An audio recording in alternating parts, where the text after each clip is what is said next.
Hello friends, આજે હું તમારી સાથે શેર કરીશ મસાલા મકાઈની રેસિપી અને ચટપટા સોસની રેસિપી. અહીંયા મેં એક મકાઈ લઈ લીધી છે. મકાઈને આપણે 3 પાર્ટમાં કટ કરી દેવાની છે.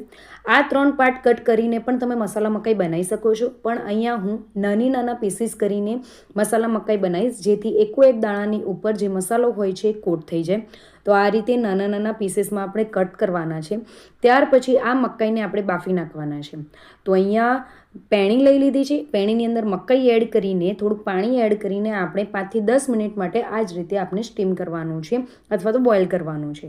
હવે બોઇલ થઈ જાય પછી તેને કાઢી નાખવાનું છે. ત્યાર સુધીમાં અહીંયા આપણે સોસ બનાવવાનો છે. તો મેયોનીઝ લેવાની છે, ટોમેટો સોસ લેવાનો છે અને પેરી પેરી મસાલો એડ કરીને આપણે આ ચટપટો સોસ બનાવીને રેડી કરવાનો છે. એને હમણાં સાઈડ પર મૂકીએ. પેણીની અંદર બટર અને તેલ એડ કરી દેવાનું છે. ત્યાર પછી લસણની પેસ્ટ એડ કરવાની છે, તેને સાંતળી લેવાની છે.